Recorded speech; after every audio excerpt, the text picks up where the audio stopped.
Welcome to episode 177 of the Confidence Through Health podcast. In this episode, I speak with Dr. Gail Gazelle. She is an assistant professor of medicine at Harvard Medical School and an acclaimed physician coach. She has a new book out, Mindful MD, 6 Ways Mindfulness Restores Your Autonomy and Cures Healthcare Burnout. So obviously we talk about mindfulness in regards to physicians, but how that can be played out to compare to anybody out there. Whether you're in a working career, whether you're a parent, whether you're a teenager, it doesn't matter. You're retired. Doesn't matter what your stage of life is and what you're doing.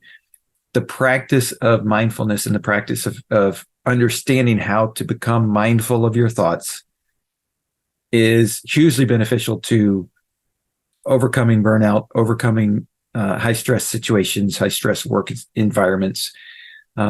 And being able to take your life and be able to get more out of it, be able to be happier with it, to be able to be healthier from a mind standpoint, which if your mind is healthier, your body is physically going to get healthier over time as you start practicing these things, because it's going to be natural. You're not going to have the stress that's going to be weighing down on yourself.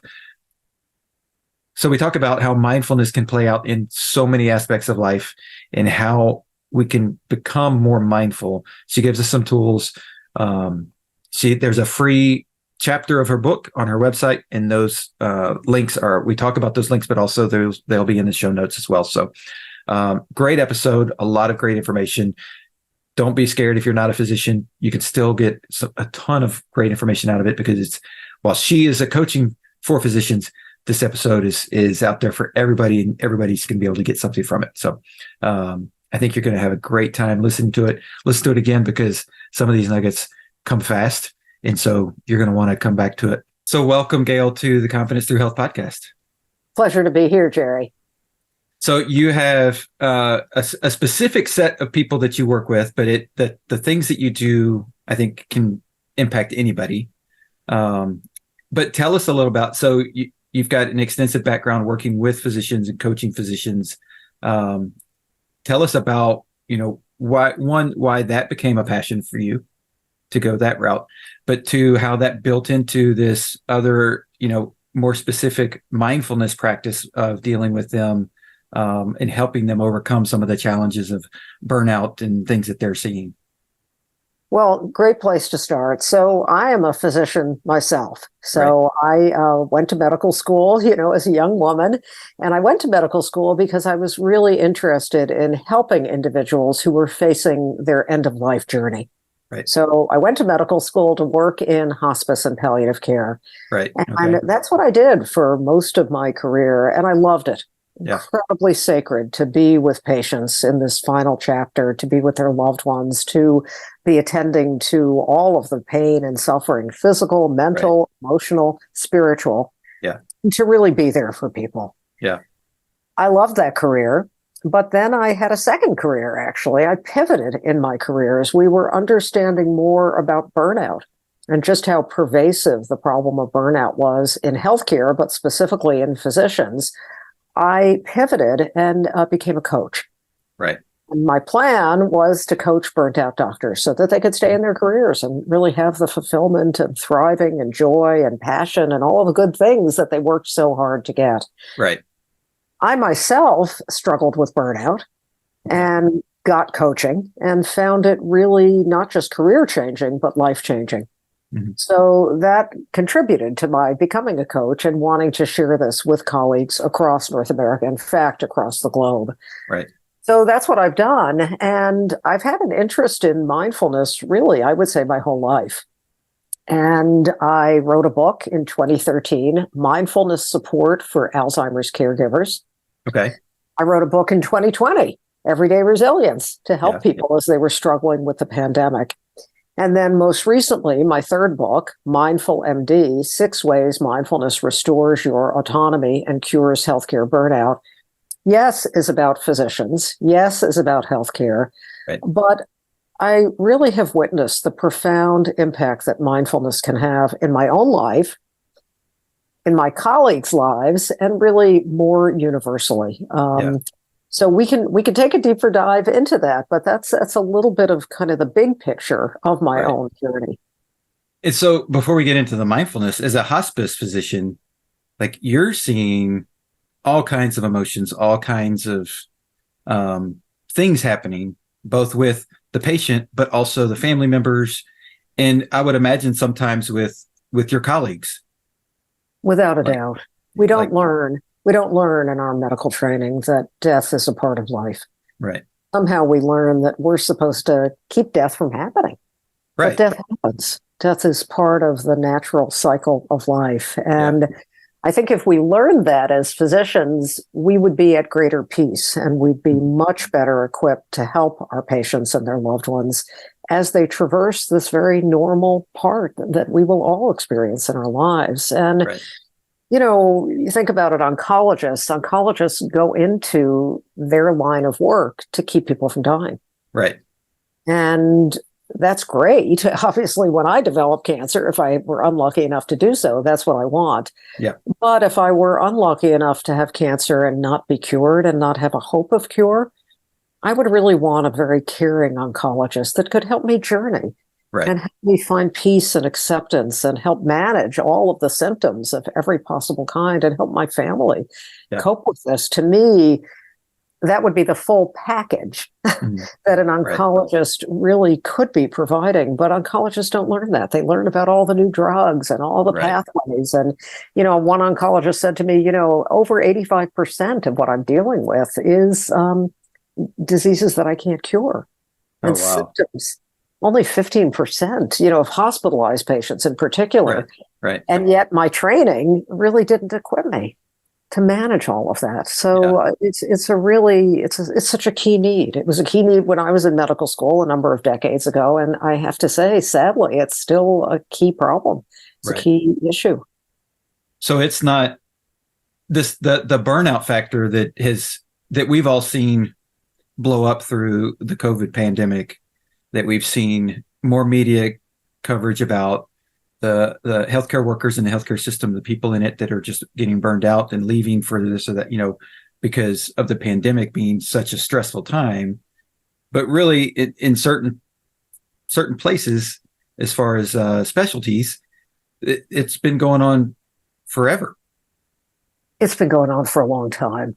It's hard, I think, for the public to understand just how many physicians struggle with burnout. And even before the pandemic, multiple studies in all kinds of medical specialties indicated that 1 in 2 to 1 in 3 doctors was struggling with burnout. And that was across specialties: pediatrics, neurology, emergency physicians, neurosurgeons, family doctors, palliative care doctors, cardiologists, dermatologists, really every field. And some of that has to do with how we're trained. I talk about that in my Mindful MD book, which I'll just say your listeners can download a free chapter at gailgazelle.com/mindfulmd. Cool. So this was an issue before the pandemic. And then the pandemic hit, and the toll on healthcare workers, not just physicians, the toll on healthcare workers has been nothing short of profound. We have to almost go back, 3+ years. If you think about March of 2020, when all of a sudden the world, came alive around the pandemic. And who was on the front lines? Well, doctors were on the front lines, but you know what? They didn't have protective equipment, PPE, personal protective equipment. Remember those days when, hospitals were washing masks to redistribute them to their workers. Healthcare workers would go home terrified that they were bringing this disease home to their loved ones, and sometimes they were. People were camping out in hotel rooms, separated from their families for months on end. We didn't have treatments. We didn't have a vaccine. We didn't have enough, ventilators or intensive care units. So that is really something, because that's only 3+ years ago. That's not very long. It was doctors and other healthcare workers that were seeing the body bags. They were the ones having to go out and tell a husband that his wife, and the mother of their 2 teenage kids was dying on a ventilator. So the toll of that, the trauma that healthcare workers witnessed in the very recent past, is really quite something.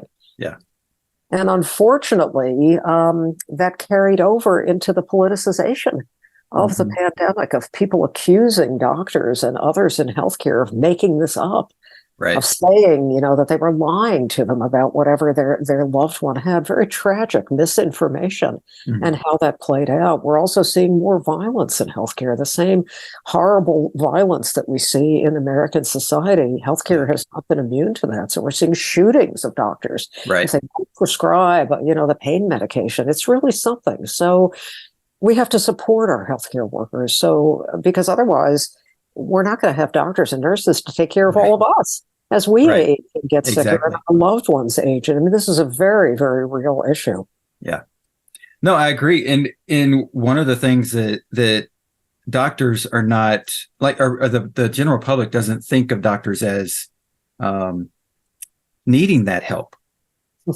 Right. I mean, that's yes. I would say that's a very common thought is that I go to the doctor to get help. Right. And so they don't need help because they're the ones providing the help. Yeah. Well, doctors are human too. Right. And they need a lot of help and support. And the other factor to take into account is really all the changes that we've seen in healthcare systems. So just think about the old days, when maybe the doctor had their own shop. They had a private practice, and maybe they had a nurse and they had a receptionist and a medical assistant to bring patients into the rooms. Those days are over. Doctors work now for big corporations. Right. And they're employees. And employees are replaceable. Right. Employees are the ones who are dictated to about the terms of their employment. Right.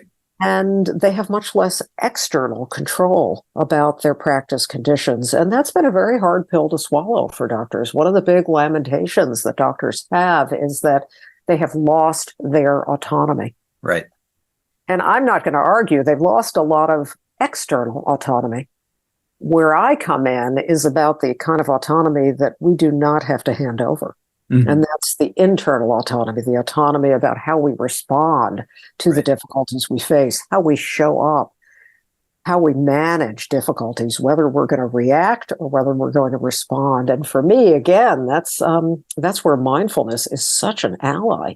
Right. Because it's really all about growing that internal autonomy, that understanding of how this instrument that we all use 24/7, the human mind, how it operates, and how we are the ones that have a choice about how that mind operates. And we can train our minds to operate in ways that are helpful, that we feel good about, that show us our best self, that allow us to be present when we go home to our family and in important moments of our lives. Or if we don't take those choice points, if we don't become kind of the master of this instrument, I think we all know that doesn't leave us feeling good. It's not, we don't show up as our best self. Right. So I think it's a great place to explain or define for people that maybe don't know or haven't heard the term or have heard the term, but just assume they know what it means. So what does mindfulness mean? It's so good that you're saying that because, it's become quite a buzzword. Yeah. And it's very easy when you hear the word mindfulness to kind of picture, monks meditating on the mountainside or maybe aging hippies coming out of Woodstock or, something that isn't about me. That's somebody else, or that's navel gazing. That's, self-centered. And really, mindfulness is your complete toolkit to operating this instrument. And I'm repeating that very purposefully because we don't get an operating manual. And yet we operate this instrument without any instructions. It's really kind of comical when you think about it because, the mind is an amazing place. And the mind, gives us so much helpful information. The mind is also the filter through which we experience everything. And when we pay attention, which is what mindfulness is all about, open, receptive, purposeful attention to what's going on in our mind and what's occurring right now, not what occurred yesterday, what might occur tomorrow, we begin to see just how many of our thoughts are grossly unhelpful. Right? You just think about it. All the judgments that you make about people that you run into on the street or your husband or your wife or your kids or your boss. Your mind is just spewing out all this stuff. It's kind of amazing, when you actually start paying attention. Right. One physician that I share in the book, Mindful MD, when he paid attention, he just said to me, my mind is like crazy town up there, Gail. Yeah. I had no idea. This was a distinguished surgeon. Yeah. But he'd never really stopped and paid attention to all of these thoughts and stories, worries, fears, ruminations, concerns, predictions about the future, a future that we don't even know how it's going to unfold. Right. So once we become more attentive to what's going on in our mind and we can label thoughts helpful, unhelpful, something very powerful happens. And that is that we realize we don't have to give all that attention to the unhelpful thoughts that most of us get carried away by on a regular basis. We actually have a choice. We can let those unhelpful thoughts pass through, frankly, just the way the clouds pass through the open sky. Right. Clouds arise, they pass through the sky, and then they are no more. We all know that. Yeah. That is actually 100% true of every thought that every person listening to this show has ever had. None of your thoughts have ever lasted. They might be storm clouds when they come in, some horrible fear or worry, but they don't last. Yeah. So that's what we're doing with mindfulness. We're paying attention in the service of developing this mastery over our own mind. It's very powerful when we develop it. I wish we had learned that in our medical training, physicians alone. I wish everybody had learned it. I wish my son had learned it. I wish everybody had, because our lives would have so much more ease. Yeah. I fully agree. Yeah. Just a brief exercise for your listeners, just to notice or to even think back on their day or their week, how many times they got carried away by a nasty thought, a nasty self-critical thought. Oh, I'm an imposter. Yeah. I don't really know what I'm doing. Everybody else is smarter than me. Yeah. Oh, man, I've got too much weight on me. People can tell and they don't like me. And, there's something wrong with me. Right. Right. We get very carried away in these storylines that, what are they doing? It's just like some kind of bully sitting on the shoulder. It's not exactly helping us. And yet we don't stop and mindfully pay attention. Well, and that's one of the things that I've specifically have really, for myself, tried to address over the last couple of years. You start a business on your own from scratch, and I'm the sole person. Like, my wife supports me and she helps, but it's up to me. And so it's like some days, not often anymore, but some days there's those days where it's like, oh, that person's better, that their program's better, their whatever. But then I have to remember, and now it's a lot easier because I've been practicing it, right? And so it's a lot easier to come back and go, whoa, wait a minute, that's them. Mm. This is what I'm called to do. This is how I'm doing it. And if it takes me longer, it takes me longer to get to whatever level of success I've determined is success. But then there's other people that I hear in the community that are like, oh, I wish I was as successful as you are. And I'm like, oh, okay. And, isn't it powerful when you realize that, though, that you have a choice about which of those thoughts you attach to? Exactly. You have a choice to say, I wish I was as successful as XYZ, or to be able to just go, no, this is my game.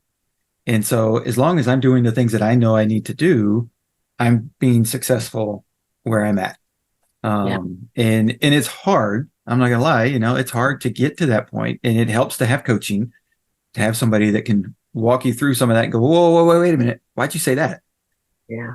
That comment doesn't pertain to, where did it come from?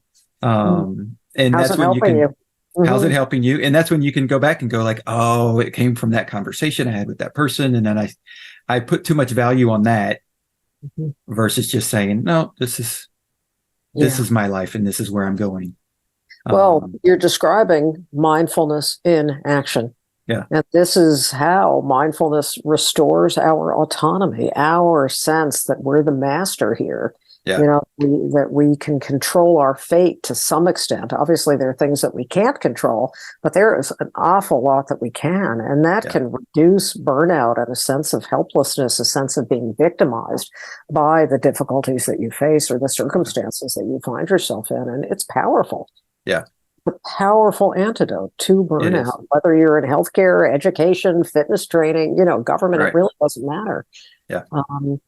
So it's again, it's a very pragmatic approach. It's the opposite of kind of navel gazing, self-centered. And Yeah. I want to emphasize that last point because when we gain that kind of mastery over our mind, we can be present with other people in a completely different way. We're not Oh, caught yeah. all of this mental machinations about everything.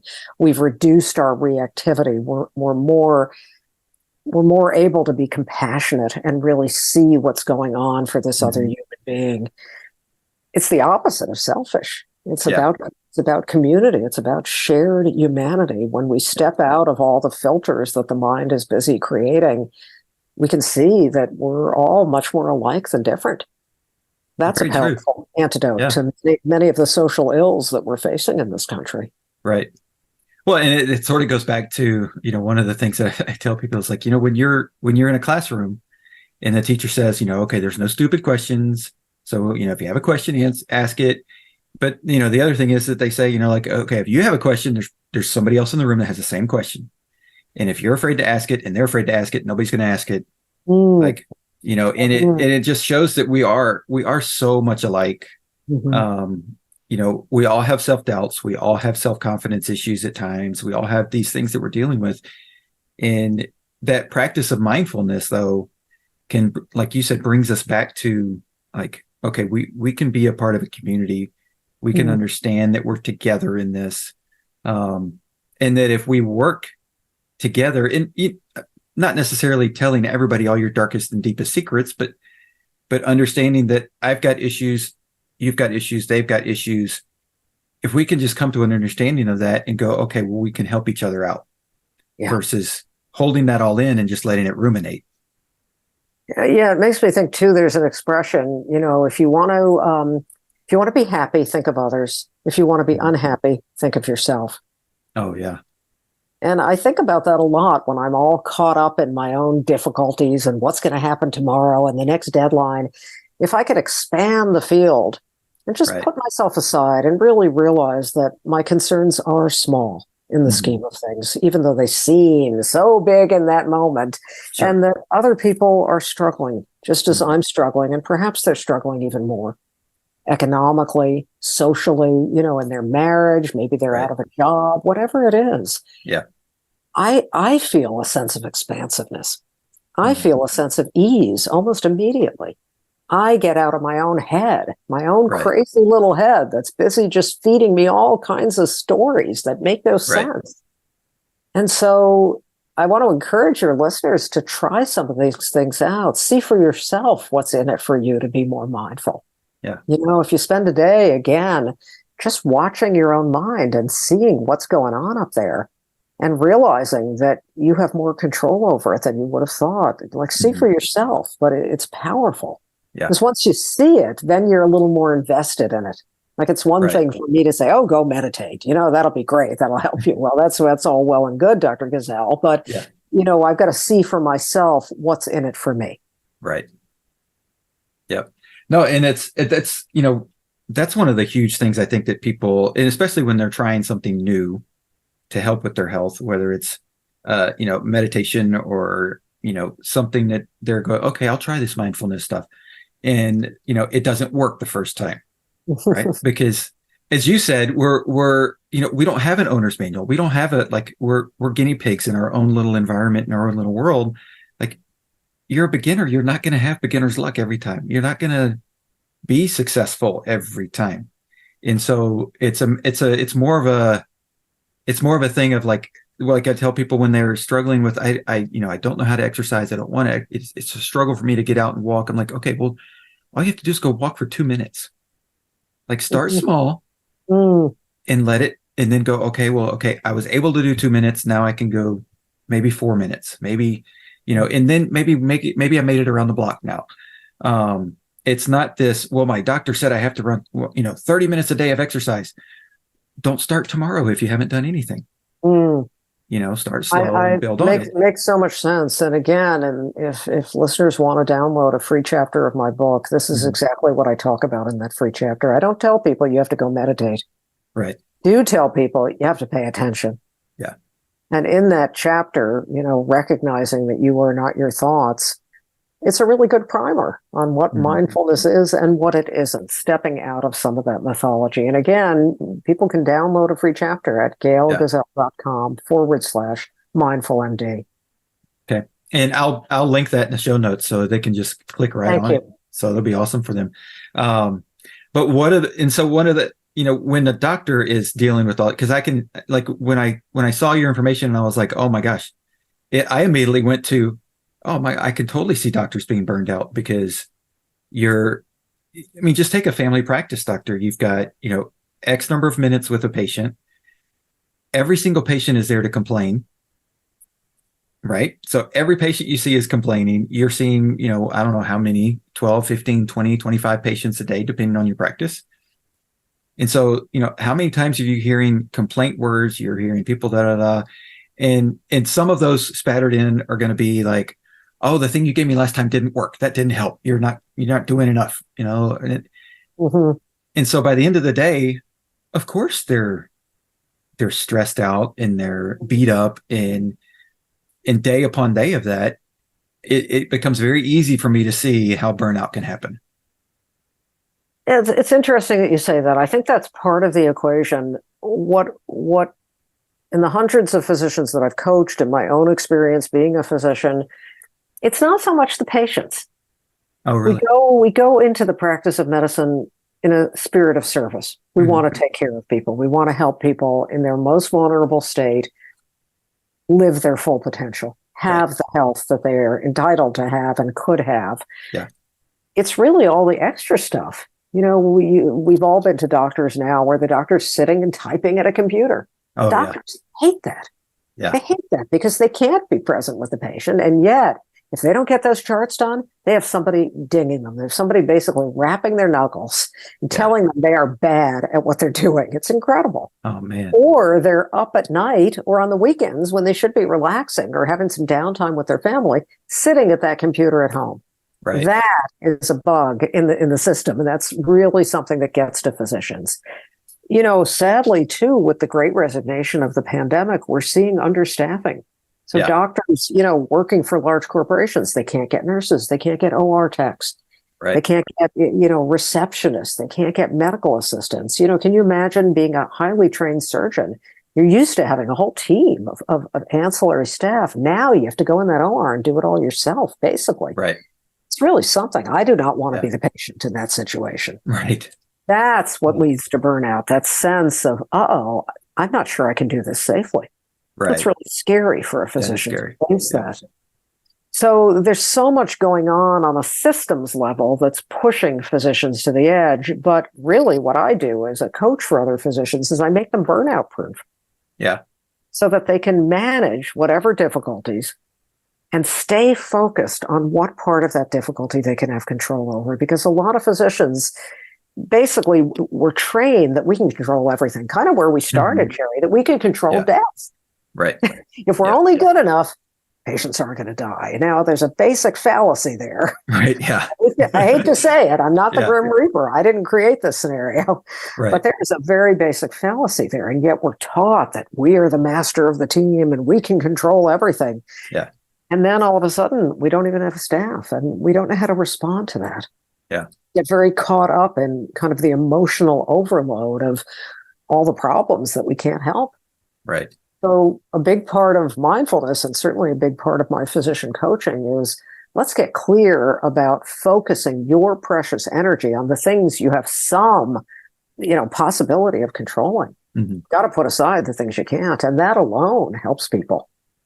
Well, I think that helps people. That's tremendous. And like with some of my athletes that I coach, that are especially like the track athletes that are in a race and they're competing against other people. And I'm like, you can't control how fast they go at what point of the race or whatever. Like, they have a race strategy, you have a race strategy. If you do yours well, then we've planned and we've prepared for you to execute, and everything's going to go to plan. But if you get thrown off because somebody else does something and you react and forget our plan, you've gone outside of your control. Like, Now you're sort of just, you're committed to something that we didn't plan on, and so a lot of my coaching is, yes, it's the physical side and the expertise of, we need to do this training on this day and that stuff.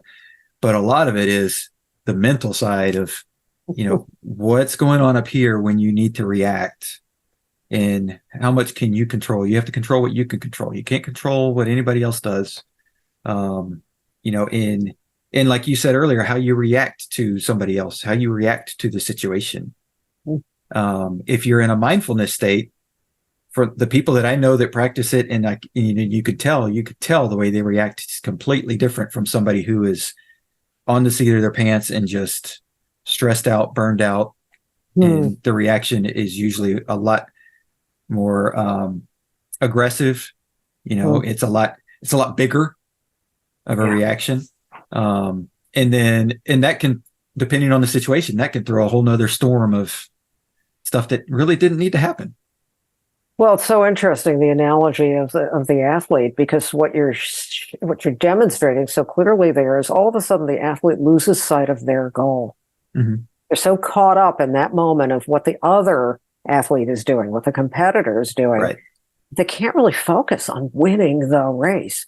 Right. And as a coach, I am all about helping my clients reach their goals. And sometimes they don't realize, physicians, very bright individuals, don't realize how they're getting in the way of reaching their own goals. So for a burnt out physician or a burnt out anybody, the goal is reducing burnout. The goal is being happy, thriving, having joy, really completing your mission, your purpose, your why. Yeah. Living that and breathing it. And what could be more important than doing that in healthcare? And yet when we get caught up in all of this, all of a sudden we're not making good choices. Yeah. And we're not even realizing that we're making bad choices. Choices that are contributing to our own dissatisfaction. Right. Because we get in the cycle, right? It can be a cycle. And until you take that moment, like you said, to put everything out and just come back to yourself and go, okay, what am I thinking about? What am I doing? Yeah. Where is my attention?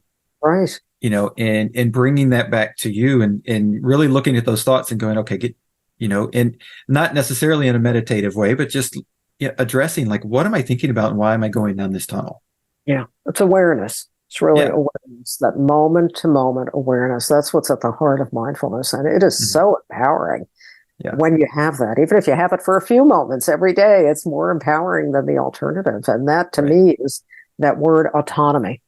That's where autonomy lies, and seeing all of those choice points. I think about this a lot. I'm a solo parent. My son is now 26, but I talk about this in the book, Mindful MD, that when he was a teenager, believe me, I could be pretty reactive. The typical drill, the kid wants something. They want the latest computer game or whatever it is. Yeah. And the parent says no. And the kid comes back, as my son did, oh, you're the worst mother in the neighborhood. Everybody else's parent would have given this to them. And what's wrong with you? And I hate you. They just dish it out to their parents. Right. Well, you have a choice there. You can be like, well, I have taken good care of you, and how could you be saying this to me? I've bought you this, and you know what I mean? Or you can kind of chuckle a little bit, like, this is what teenagers do. This is what it looks like to be a parent of a teenager. You can chuckle a little bit and pause and not add kerosene to the fire. Right. Because once you gain mastery over that, well, first of all, you feel a lot better about yourself as a parent because you didn't sort of scream back. Right. Secondly, they become less reactive. It's beautiful. I really saw this with my son. I could see my own turning point from reactive mom to a little better at not reacting mom. Yeah. Not perfect, but better. Right. That hits a chord with me because I've got a 13-year-old and a 12-year-old. There you go. So I'm just starting into that. And it's very obvious because there's times where obviously I react, in a higher mode, and it's like, whoa, and I'll automatically, okay, why did I do that? Okay, and I can see, like, that led this conversation that was no longer a conversation into the screaming match. And I'm like, whoa, okay, how did we get here? And then other times where it's like, I'm just like, and they're trying to start it. And I'm like, I'm not biting. I'm just going to stay here, because really in reality, what you're talking about has no it doesn't matter to anything on anybody. Like there's absolutely zero that's going to affect anything that's going to happen in 2 hours, much less a week from now. So just going to let you spew your steam. That's right. And then come back to life, and Yeah. and everything's going to be fine. And in that way, if you can stay in that mode, once you learn that, because once I learned that and I'm like, okay, I can do that with them. I can do that with anybody. Yeah. Well, what a role model you become for your children as well. Right. If they're learning from a reactive parent, well, guess what? They're going to be reactive. If they're learning from an anxious parent, guess what? They're going to be anxious. So when we can pivot, because it's never too late, and the child can actually see that we're going to be the stable one in the equation, it gives them a little bit of a sense, well, I can be the stable one too. Right. And you know what the beauty of that is too? It doesn't matter how reactive you start off being. When you make that kind of change, the people around you see that kind of change, and then they learn the very important life lesson that we can all change. Yeah. Whatever we've done, whatever things we feel badly about, regret, or, wish we'd done them differently, it is never too late. Right. It's kind of what we call in mindfulness beginner's mind. If I had a clean slate, what would I do? It's quite empowering. Oh, cool. You don't have to be in those old rhythms. Yeah, and I talk about that in the book Mindful MD as well. That's a cool idea. We can all have a clean slate. Yeah. And the other thing, like you said, it's never too late to start that, but it's also never too early. Like it's not something Definitely. It's not one of those things that we have to wait until we have the wisdom of old age to be able to achieve and be able to practice. And, it's something that you can achieve early on, that, and I think the more of us that not just achieve it, but also can start, like you said, start modeling it for the next generation. And then it's one of those things that it's going to lift the whole community up. And, whether it's your community at a school that you're at, or, a church that you're at, or your neighborhood, or your work, or, the more people that are doing it and able to accomplish this mindfulness of, and some of it is staying in the moment, but some of it is understanding, like you said, the thoughts and what matters and what doesn't. And, I remember reading a while back that a coach that had posted something about, and I don't know exact percentage, and who knows if it's a true percentage, but, the majority of the thoughts that you think when you're worried or in fear of something in the future happening, most of those things never come to fruition. The mind is a very poor predictor of the future. Yeah. And think about how many times in your day, for your listeners, you get caught in a fear and you're off into the worst case scenario. And, there's going to be a car accident, or I'm going to get COVID, or I'm going to lose my job, or we're not going to have enough money, or, whatever it is, my food that I'm cooking isn't going to come out good enough, small and large. Yep. A very high percentage of those things never, ever come to pass. Right. So that helps too, as we get to know, as we become more mindfully aware, gosh, where is my mind going right now? Right. Because my mind, if I look at my track record of my mind, not a very good predictor. Like I'm getting a big F in that department. So maybe I don't have to take my thoughts of worrying and fearfulness quite as seriously. Yeah. That's pragmatic mindfulness. That's what we're talking about. Yeah. Really gaining that ability to see what your mind is up to and decide, is this going in the right direction for me? Right. You don't have to follow along. You are not your thoughts and stories. Right. And we're not talking about ignoring the true things that happen. Of course. Right. Like I want to make sure that statement's without made. Saying, yes. That we're not ignoring the true issues that are out there, but the other things that are just that just puts our mind on we just get on that rat wheel and just over and over and over, and we ruminate on things that have no reason being in there. And I think one of the things that I do, as far as I think that sets my day up, is starting with a routine and like I read a little bit, but also just having that quiet time to just calm my thoughts, right? So I start my day off with I'm not going to start getting into this, oh my gosh, da, da, da, da, da, da, and not looking at my phone right away, and just start with a calm, level playing field, if you will. And and then I think that allows me to be able to come back to that spot during the day when I need to. That may not work for everybody, yeah. but I think Mhm. go ahead. I think that kind of centering, whether it's sitting and meditating, whether it's prayer, whether it's just sitting with a cup of coffee, but not doing anything else, not scrolling, for example, it can set the tone for the day in a very powerful. So those kind of practices are incredibly helpful. Yeah. And it's something that I think as you practice it, like we talked about before, like it's not something that's going to come natural automatically. Like you have to practice it and know that you're going to make mistakes. And be able to come back around to, eventually it's going to compound enough times that you've done it that you're going to be able to go like, oh wow, this is what it feels like. Mm-hmm. Yes, powerful learning. So the last thing I'd like to ask you is because a lot of us don't see this as a need necessarily for physicians, and I think if people understand that why physicians would need a coach, they might look at their lives and go like, oh, maybe I need a coach for certain times or issues or things that happen in life. Because as a life coach myself, after going through some life coaching, I was like, oh, wow, that helped me a lot. That was like, made huge strides.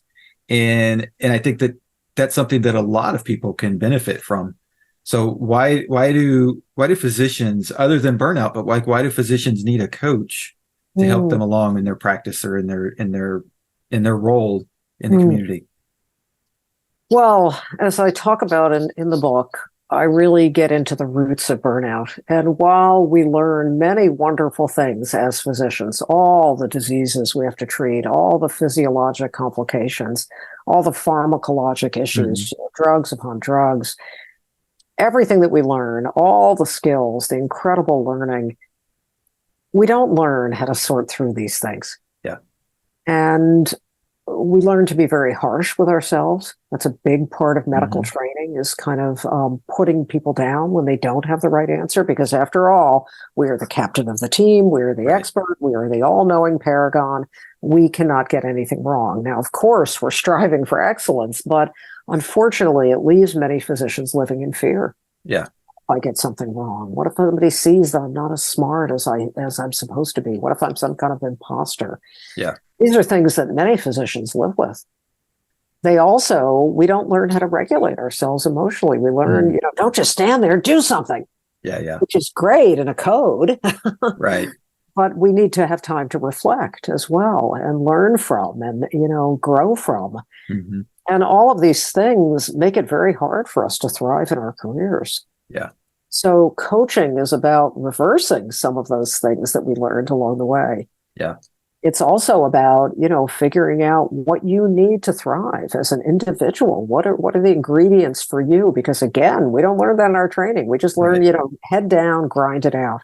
Yeah. Get through another difficult shift, cover for, somebody who's out on sick leave, or, it's just kind of keep going. Yeah. Just pedal to the metal, on and on and on. And that is not sustainable in the marathon of a medical career. It's hard being a doctor. Yeah. You have to be able to take care of yourself, and you have to be able to be kind to yourself. Yeah. And those are critical ingredients that unfortunately are left out of the medical curriculum. I'm here at Harvard Medical School. I'm delighted, as a result of my book, Mindful MD, I've been asked to come give a series of sessions for the first-year medical students coming into Harvard Medical School this fall. Oh, because awesome. There's growing recognition that we're not treating our medical students well. Yeah. They need help. Yeah. They need to learn about how to manage themselves as they learn about how to manage every possible disease they're going to encounter. And if we don't equip them, we're just going to be producing burnt out doctors. Yeah.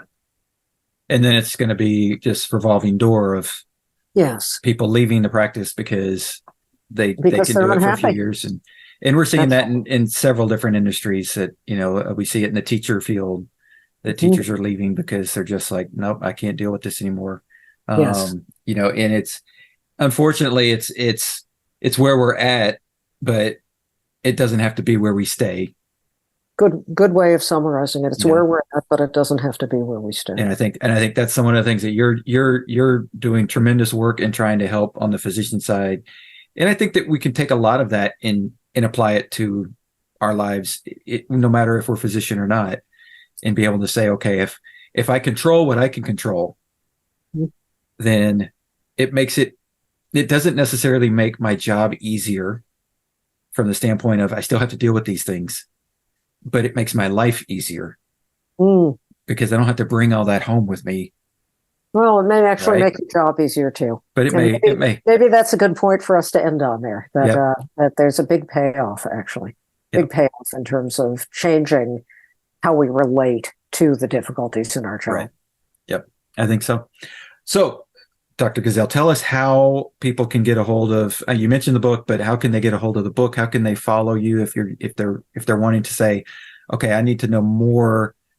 Physicians, how can they get in touch with you as far as the coaching and that kind of thing? Oh, thank you. Yes. So for physicians, I have a Facebook group called Mindful MD. Okay. So I would encourage anybody in healthcare who's listening that they can join the Mindful MD Facebook group. For people interested in coaching, they can send me an email, info@gailgazelle.com, and I answer everything that comes in. Awesome. And then we talked about the book, gailgazelle.com/mindfulmd. And I just want to reiterate that it's a primer on mindfulness, that free chapter in particular. So whether you're a doctor, whether you're in healthcare, whether you're a parent, whether you're in education, the military, whatever it is, I know you'll find something useful there. Yeah, that's great. So I want to thank you for being a guest. It's been great talking to you. I think you've provided a wealth of information. Wonderful. Really a pleasure. Pleasure speaking with you, Jerry. Thank you so much.